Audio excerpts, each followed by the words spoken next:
Our middle school and 9th and 10th grade students have really embraced the Ravens Read, which is the motto the students came up with, and they actually designed the slogan and the Raven to read. They like charting their growth and their progress through the progress monitoring methods that we use of how they're doing. What's been great about the process is Focus Schools, and Brett in particular, has always let us take the lead. So he's our leader, but he recognizes that we have to be the ones to make these decisions, and we're the ones who know our students best. We're using the reading inventory assessment to track growth in student learning, and the numbers are really strong. 30% of our students have what we classified as large gains in their reading comprehension, and another 20% score with at least significant gains. You're talking like over 50% of the students from the fall round into the winter round have significant, meaningful, and some of them even large growth in their reading comprehension. We kind of took the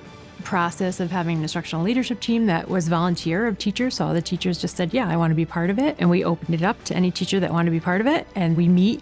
In return, we gave them the time off. We got subs to come in and had trainings. They always crunch data and numbers and talk about kind of those before, during, and after strategies, PD that we're going to do. And in year 2, we've started to turnkey that PD away from Brett doing the PD to our teachers on the ILT team actually presenting to their colleagues, which I think is really powerful for teachers to present to teachers. The ILT is where we do like the schoolwork of it.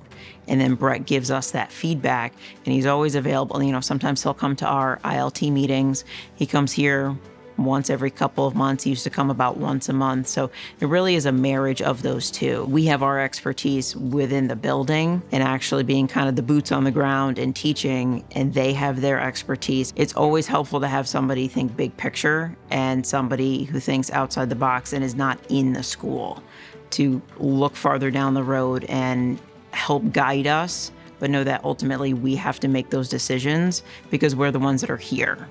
So it really is a true partnership, and that's something I've not seen before in other professional development that I've been involved in. I can't say enough positive things about Brett. He's really been wonderful with us. I mean, he helped us kind of narrow in on a focus, see kind of our long-term goal of having a school-wide focus, having a school-wide goal, getting all teachers on board and excited about being part of the implementation of that focus. We chose reading. It doesn't have to be reading. And actually what we've learned is now kind of we're going to look at the math side of it. And so we're probably going to go with, a math. We'll have to come up with a new slogan because I don't think Ravens math really goes. But we'll let the kids come up with a new slogan, but we'll probably move to math now that we have a grasp of reading. The teachers understand it. Now let's look at where we can go further with it.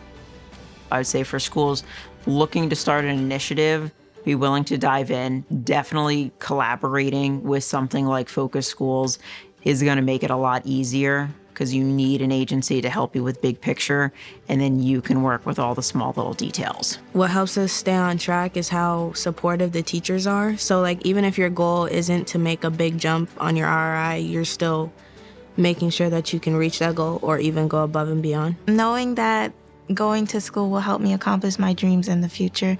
I think that's what really pushes me to keep coming to school. I like how Mr. Bilodeau is very inclusive in the class. So he's always asking students questions and reading aloud to the classroom, which makes it really easy for even kids who don't like to read to have a good time. In my 7th period, history, Miss Judah, she likes to call on every single student just so everyone gets a turn to talk. I kind of feel like it makes people less shy because if you talk often, you'll just keep talking. You'll just want to talk more. In a lot of our classes, we have to read something, and for us to do the work, we have to understand it. We get homework on it also.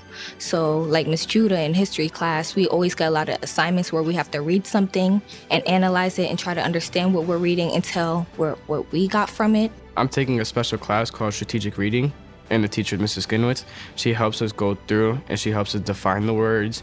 And when we don't understand a word, we ask her for help and she explains it, and then she explains the text behind it too. She says that reading is great and that you learn a lot. What's made this professional development different is right from the very beginning, it's been, how can we help you?